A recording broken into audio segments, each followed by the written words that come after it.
Perfect. Okay. So what we do at Picturk is we help organizations run photography awards and prizes. And by doing so, about 30,000 people have uploaded about 200,000 photographs onto our system. And we've managed to reach about 100 million people with the content that our winners have produced, because it gets picked up by trusted media like Vice, the BBC, Huffington Post, The Guardian.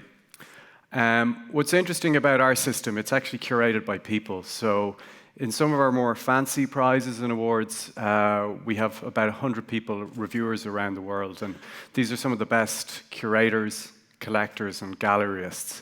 And that's given me an interesting insight into fine art photography and what drives value there. So what I'm going to do is I'm going to talk very quickly about three artists who are working with drones. Thomas van Houtrev is a documentary photographer, an incredibly successful and acclaimed photographer. I'm going to talk about his project, Blue Sky Days. I'm going to talk about James Brittle, who's a conceptual artist who doesn't actually use drones to create his work, but his commentary, he runs a commentary on drones. And then finally, I'm going to talk about Icosa, and they're an Italian art cooperative.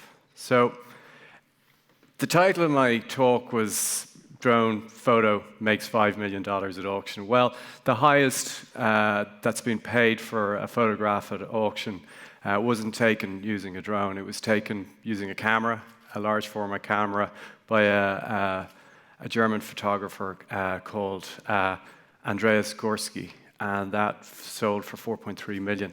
The most a drone photographer or a photograph with a drone is made is about $7,000, and that was made by Thomas van Houtrev. He sold his work to the Kansas City Museum of Art. And anyone who works in photography would know that getting $7,000 for a print, like there's only very few people, there's probably no one in Ireland who could currently command that for their work. That's the print, that's one of the prints, and that's the gallery. So I'm going to talk about Thomas van Houtrev's work. It's very, very provocative, and it starts in 2013 when Thomas went looking for images of the war and terror in Pakistan, in Yemen, and in Afghanistan. And what he was looking for a really provocative shot. So this is a Nick Ut image, and it's incredibly provocative, and it really drives home the kind of horror of war. And he went looking for that narrative, the same visual narrative of the war and terror, and he couldn't find it. But what he did find is he found a bunch of reports, drones-type reports. So what he actually did is he went out, bought a drone, and started traveling across the States, setting up shots and taking shots of these situations that were in the drone strikes. So this is a schoolyard, this is a funeral, this is a wedding. This isn't people at prayer, this is people on the beach doing yoga. And this is really, really profoundly connects. It's very provocative. It connects like a domestic American audience with this narrative. It creates a visual narrative that connects them to the war and terror. This is my favorite photograph, and what's really interesting about this is this is a highway crash, and this is an emergency response vehicle putting out the fire. And the narrative that goes with this image, which is really interesting, is drone strikes often happen, and the drone waits around for the rescuers to come and then launch another attack. And I thought that was incredibly profound. Now, the thing about this story is probably, this set of images was originally produced under commission by Harper's Magazine. And it's probably, at this point, it's probably been seen by about 50 million people around the world. He won a World Press Photo Award for this. And now it's currently on tour, and it'll be in Dublin next year. Now, I'm going to talk about James Brittle. James is a really interesting guy, right? So Can anyone tell me, this is where it all started for James, can anyone tell me what's wrong with this image? Anyone? Well, it's a fake. So this isn't real. This is a fake image of a drone. So someone's taken a 3D model, rendered it against a mountainous background, and then photoshopped in a missile. Now, what's really interesting about this is this shouldn't be on this website.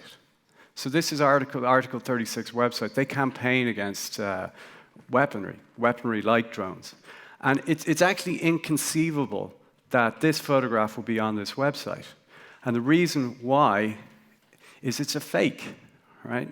So what this does is this highlights how complex these things actually are. And this is where it began for James. So what he did is he created his own fake. So this is Google Earth, and he's created this drone shadow, and this has actually gone viral. When he realized he had something that went viral, what he's done is he created a piece of installation art. And so this is in Greenwich. This has been the drone shadow, and it's been ran all over the world. And what he's actually done, he's created his own drone shadow handbook, and people have been creating these things. What's interesting about this is, again, this was picked up by the Wall Street Journal. So finally, I'm going to talk about ICOSY. And this is great, because this is like a whole evolution of the way we think about drones, from things that operate in a theater of a war to things that operate in surveillance. And these guys say, well, what happens when the war ends? What will drones do? And drones will do what we all do. They'll take selfies of themselves. And eventually, what they'll do is they'll start training. So this is really cute. This is I think it's a parrot with an iPhone on top running the Nike running app, and it's practicing the 100 meters. So you can see that this whole transition with this work I'm out of time, but it's and that was picked up by the Wired, and that's it. But what's the common theme through all this stuff is fine art photography, when it takes on subjects, is always very provocative. Art that resonates is always very rigorous, and it's often noteworthy. And the narrative that's connected to drones currently isn't yet far enough divorced from the theater of war or surveillance. And those stories need to get out, so you get to get your license to operate in a wider cultural sense. So I suppose that's my point. Thank you very much.